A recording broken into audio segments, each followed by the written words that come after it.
Hi everybody, I'm Tanishka. You might know me as the Moon Woman, and this is my video for the new moon solar eclipse that we are now approaching, which will be smack on Christmas and Boxing Day. So let's just have a look at the influences, as if that's not an already intense time for people. So look, fortunately it's not a complete eclipse, it's a partial eclipse, but with this eclipse we have the moon darkening the light of the sun. So if we think about, the moon reflects the inner self, which is the feminine part of us, the soul, the emotions, deep feeling. So this is coming out, coming ready or not. All right, so emotions, particularly some of our darker emotional states, and our darker psychological states are likely to be more easily triggered, are likely to be closer to the surface this Christmas time. Now I understand not everybody is a Christian. Yeah, I don't identify as that myself. But for all of us that have grown up in the West, it is very much considered the festive time of year. So whether you're celebrating Hanukkah or Christmas, or just the end of the year, and having social gatherings and with work colleagues, with friends, with family, this is likely to be an intense time. So eclipses usher in change, and often change that we didn't see coming. All right, if we think about what it is to be eclipsed by something, it completely covers us, it takes us over. And so this, whatever plays out for us in the next week and a half, but particularly around that date of the 25th, 26th of December, depending on, which side of the date line you're on, remembering though that the full moon has a 3-day vortex. So the time of exact full moon is the zenith of that. But, once we're in that, as we're, in the 2 weeks leading up to this new moon, not full moon, sorry, that we will experience these energies, but they will be most intense over the 3 days before, during, and after exact new moon. So the last 6 months for many since the previous eclipse will be have been a time of unraveling, of deconstruction, of learning to trust, to dance with chaos. We've had Eris in there, the goddess of chaos, and really, trusting the inner self to guide us in the void of not knowing, of trusting the unknowable, great mystery. And now this is the time of preparing for the next outward phase, the next time of 6 months of seeding, of nurturing, of growing, of building that which most aligns with our heart's desires, with our core values. So this is a wonderful time in the lead up to this solar eclipse, but also with the solstice on the 21st of December. This is a very potent time to set your intentions for the coming year. A lot of people, do it on New Year's Eve, but that is simply a man-made linear calendar construct, far more powerful to harness the vortices of the natural cycles. And I've got a very simple but lovely ceremony suggestion you can do with family, friends, neighbors, loved ones, either on the solstice, which is the 21st, or the new moon in my Astro Oracle forecast, which will be out tomorrow. If you would like to receive that free, you can just go to my website, which is themoonwoman.com, and subscribe to the lunar updates. Okay, so back to it. All I want for Christmas is total change, is pretty much it. And given the year many have had, including myself, for 2019, that is certainly what's in the stocking. So you know, we have Uranus, the planet of sudden change, the planet of the future that aligns us with our highest destiny, forming a trine to the sun and moon conjunct at this new moon in Capricorn. And we have an absolute stellium of planets, 6 planets, but 7 if you include the planetoid series. To the Greeks, she was known as Demeter, the mother goddess of the cycles of sacred agriculture, the goddess of grain. It's where we get the word cereal from.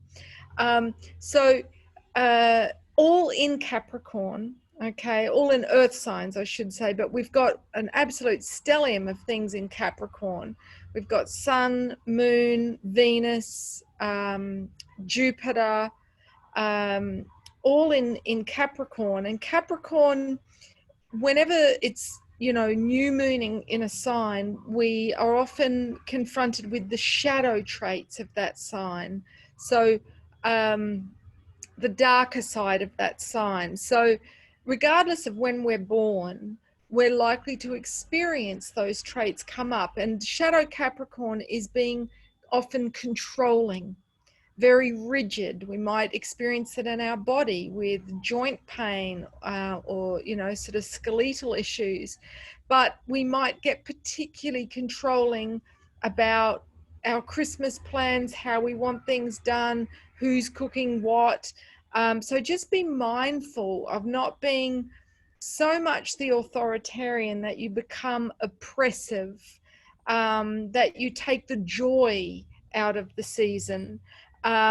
This is a time when we could be more prone to feeling miserly, to not having a generosity of spirit, to not being accommodating and welcoming of others, and even workaholism. So more of a Scrooge chance with, you know, wanting to work right through Christmas Eve and not taking quality time opportunities to spend with your loved ones. Regardless of whether you think it's been commercialized or whatever, it's an opportunity to gather, to review the year that was, to celebrate life. And that's always a great thing, okay? Regardless of, you know, what your personal philosophy for living is. So now we have Jupiter conjunct this new moon. Now, Jupiter magnifies everything, being the biggest planet in our solar system. So whatever control dramas might be running you, family members, you know, partners, they're likely to be magnified. Okay, so just remember that however someone is acting out, right, that is, you know, like Oz, the little man projecting something ferocious and big, but really it's to try and compensate for a fear. So don't react if somebody is, you know, being a right royal pain in the ass. You know, try and reach that part of them that is feeling scared, that is feeling vulnerable, and speak to that part of them directly rather than reacting to the drama or likely to escalate the drama. So now the good news is with Jupiter conjunct and being supported by that trine, that 60-degree angle of Uranus, this is a time when we're likely to have exciting new opportunities come in. So a wonderful festive Christmas present is likely to cross our path. We are likely to be presented with something that we didn't see coming. All right, it just happened, and it is going to become very important to us in the next 6 months and really expand what we thought possible for our life, for ourselves, maybe expand our entire paradigm and our perspective. So just, you know, don't be so closed and miserly and rigid that you don't allow in opportunities, because this is a time when opportunities come and knocking. All right. Now, I do want to just, and I speak about this in a lot more detail in my Astro Oracle, which is coming out tomorrow, that again, I'm really feeling that it's time for people to get their seeds in the earth and to grow food, because we're not just coming to the end of a year, we're coming to the end of a decade. And so, you know, as we move into the 2020 energies, and I've spoken before about Jupiter and Pluto being conjunct for the start of the year, January 12, the big astrological event of 2020. But it really is going to be the year when we see patriarchy fall, and we're likely to see the money system collapse. Both the Guardian and the New York Times have predicted this, not just, you know, astrologers, but, you know, ultimately, with Uranus and Taurus, this is a wake-up call, this eclipse and that conjunction, to realize that our real wealth is in the earth, is in the mother, not in trading futures. And you know, this is a time for us to really align with the Aquarian ethos. And a lot of people will experience a catalyst this solar eclipse and in January, if they haven't already made the shift into that that way of doing, which is to share what we have, and, you know, look at how we can serve the collective, how we can serve the earth.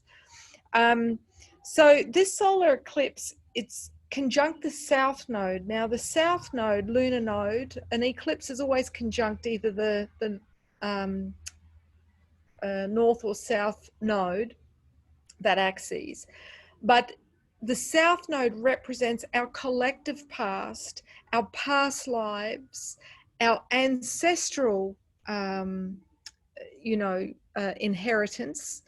And that's also what Capricorn is about. Yeah. So this is a really, especially with Uranus forming a trine, this is an opportunity to break free of whatever ancestral karmic conditions that we bought into, whether that's health predilections, whether that's, belief systems, or just doing things that the family expects you to do. So, you know, Uranus is like the rebellious prodigal son, but he is a rebel with a cause. Okay, so this is about rebelling in a creative way. Yeah, not just throwing a tantrum, which would be, shadow Uranus. This is about, okay, well, how can I be the change? And with Uranus and Taurus, that's about really aligning with the earth. And with Ceres there again, it's grow food, align with the cycles. So if you're not already living in alignment with the solar, lunar, seasonal, planetary cycles, then I invite you to join my Astro Oracle. And you can join that on my website, themoonwoman.com. So let's just explore the issues that we're going to be dealing with. This eclipse is that axis of Capricorn and Cancer. These are the inner parents that govern the heart chakra. So Capricorn is the internal father, and in the last few thousand years of patriarchy, what we've had anchored as the father archetype is Zeus, the distant sky father who punishes from a distance and is punitive, okay, is mean, is punishing, is not open-hearted, is coming very much from the 10% rational mind, right and wrong. And so we've internalized this, and we're often very critical of ourselves. So as a result, then the mother, opposite in Cancer, is then very polarized as well. Okay, so And we see this, you know, in the countries. The UK embodies Capricorn, the US embodies Cancer, because the day of inauguration is July 4. So, you know, we can see these two countries have really played out the global parents. Yeah, we've got the UK's, you know, holding most of the old money, and the British Empire certainly had the most impact in, you know, being the paternal. Even though it was headed by a queen, it was very patriarchal. Whereas the US, you know, it's been very much about how we interact, you know, as a community, as a global community.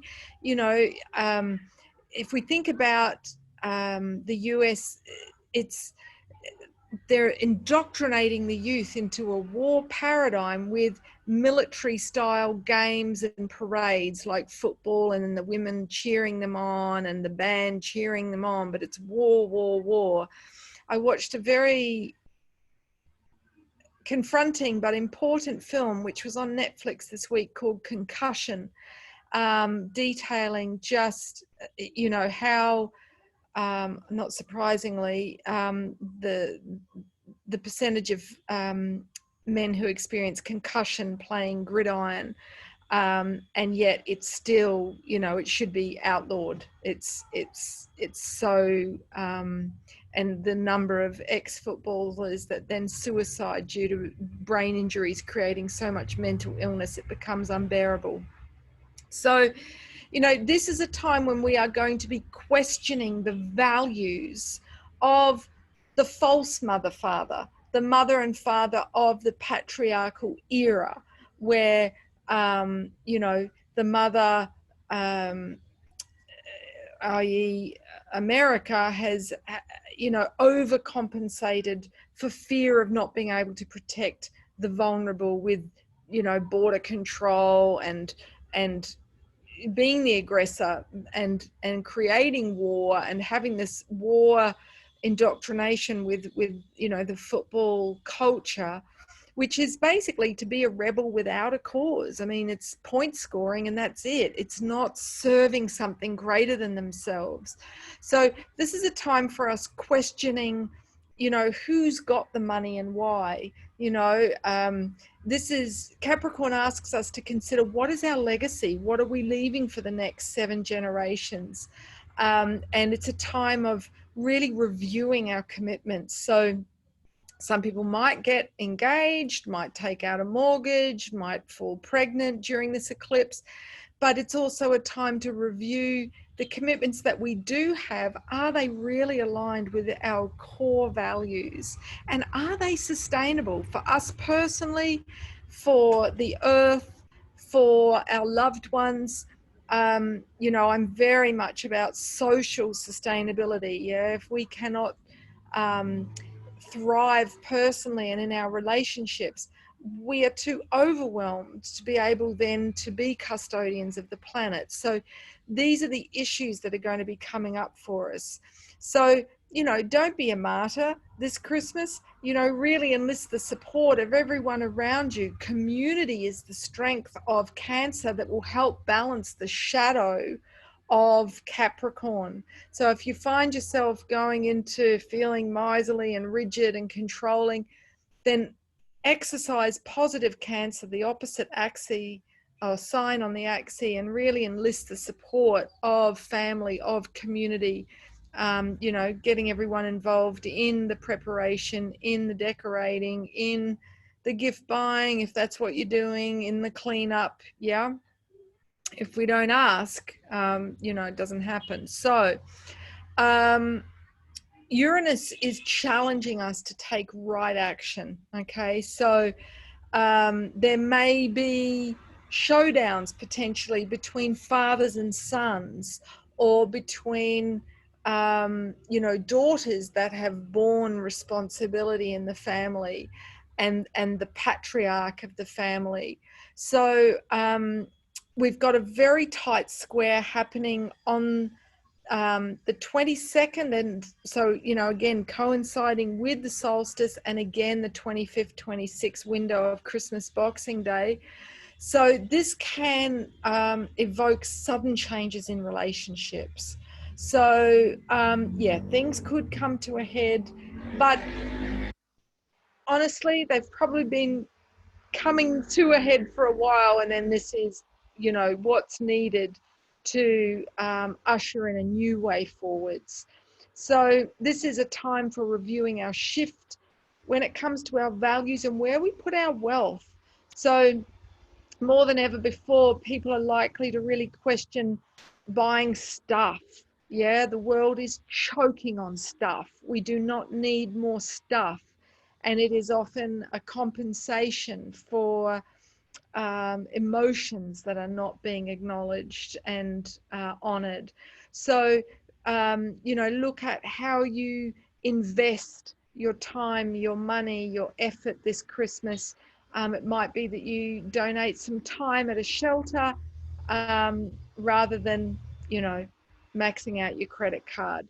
Now, finally, we have Sun and Moon squaring Chiron, the planetoid of healing, at 1 degrees Aries, which is the inner child.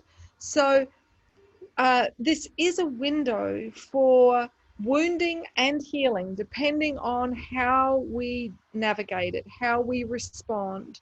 So Chiron, when empowered, really acknowledges that we chose all of it. We chose the wounding, we chose our parents, we chose our family of origin, and really acknowledges how that has been absolutely imperative for our mission, an apprenticeship to hone us to be the person that we are, and to you know, have the passion and the skills that we have to serve in the way we've come here to serve. So rather than being defined by the wound and acting out of victim, okay, this is an opportunity to say, all right, every traumatic event has a bonus, a blessing, as well as the obvious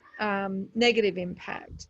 So our challenge is to really mine that situation through journaling, through contemplation, through expressing the intensity of the emotions, so that then we get the realizations as we become more crystal clear um, as to how that situation has ultimately served us, and why as a soul, prior to incarnating, we would have chosen to experience that. So that instead of holding on with a vengeance or resentment towards, you know, perhaps family members that have perpetrated wounds, we can come to a place of peace and acceptance, so that, you know, we can love them despite their human flaws, love ourselves despite our human flaws. And that is ultimately the greatest gift that you can give to anybody. So, yeah, that's pretty much it. Take care. Have a beautiful festive season. I would like to also just share with you that as a gift to you, I'm recording a sneak peek of the podcast that I'm launching in 2020 with my dear friend Kristen Murray Alexi. And it's called Love, Blood, Sex, Death, which is a pretty raunchy title, but it's basically looking at the things that we don't tend to talk about, especially over the festive season. So looking at those topics and how to navigate them given these intense energies that we navigate with family and friends over the festive season. So yeah, if you feel like you want to listen to that as you stuff a turkey or make your nut roast this Christmas, then that would be, I'd be thrilled. So we'll be posting that tomorrow, so keep a lookout for that. And there's a button to subscribe and follow the podcast in my Astro Oracle, which will be out tomorrow. So blessings, and yeah, take it easy. Don't push the river. knowing that we're coming down to new moon, and it's going to be, you know, the energies will be very low, very internal this Christmas.